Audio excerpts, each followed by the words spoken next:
La sexualité relève de l'intime. Ni l'État, ni aucune organisation n'a à s'en mêler. Il y a confusion entre égalité des droits à la santé et à la prévention, égalité du droit à l'information et égalité des droits au plaisir sexuel.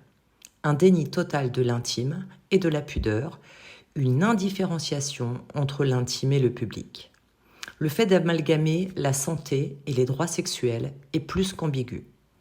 En quoi la réclamation d'un droit de jouissance garanti par l'État aurait-elle à voir avec la santé ? En psychopathologie, nous savons que ceux qui réclament le droit à jouir de tout et de tous, sans limite, sont les pervers sexuels. L'intégralité de cette déclaration des droits sexuels est fondée sur un sophisme, c'est-à-dire un raisonnement faux. En effet, les droits de tous, adultes comme enfants, sont des droits humains. Les droits sexuels sont des droits humains. Par conséquent, les droits sexuels sont les droits de tous, et donc des enfants. Si ce n'est pas intentionnel, ce n'est pas rassurant de la part de l'OMS, donc de l'ONU.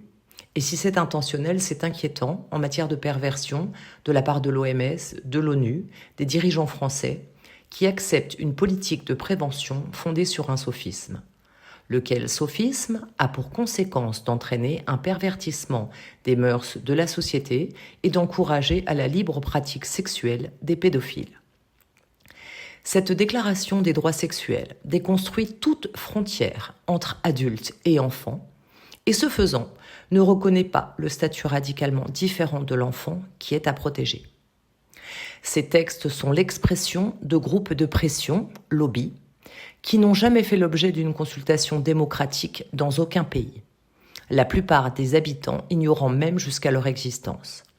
Ils ne reposent sur aucune étude scientifique digne de ce nom et se justifient de leur propre chef en se réclamant des grands principes moraux dont les termes sont pervertis. La révolution sexuelle a été commanditée, financée et diffusée dans le monde entier par la fondation Rockefeller. Le paradigme sexuel radical révolutionnaire du binôme Rockefeller-Kinsey s'est appuyé sur cette échelle homosexuelle versus hétérosexuelle de Kinsey. Cette échelle frauduleuse est devenue le support idéologique scientifique de la normalité homosexuelle qui a fini par englober le non-binaire, le transgenre, le militantisme pédophile. Kinsey s'est livré à des transgressions sexuelles sur des enfants 24 heures sur 24. Cela fut la fraude la plus honteuse de l'histoire scientifique, car aujourd'hui nous voyons partout la promotion des pédophiles comme étant simplement des hommes normaux, désirant des relations sexuelles affectueuses avec des enfants. Ces lobbies pédophiles ont âprement milité en France dans les années 1960-1970 pour les droits sexuels.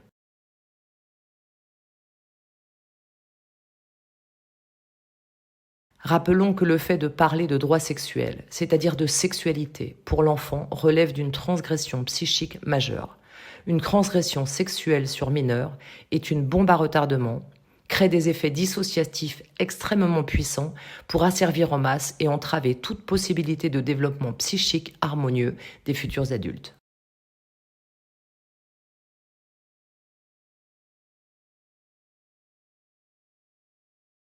Pour vous informer, vous pouvez lire le livre d'Ariane Biron, L'imposture des droits sexuels, le livre d'Ariane Biron et Amandine Lafargue, Psychologie de la pédophilie, le livre de Virginie de Arroyo-Recchia, Protéger les mineurs de l'idéologie totalitaire, et le livre de Régis Bruno, Préserver l'innocence des enfants. Enfin, pour agir, vous pouvez signer la pétition Honest. Vous pouvez rejoindre les collectifs de parents en colère et rejoindre le fil Telegram de l'association Honest, présidée par Virginie de Arroyo-Recchia, dont les vice-présidentes sont Ariane Biron et Laurence Kaiser.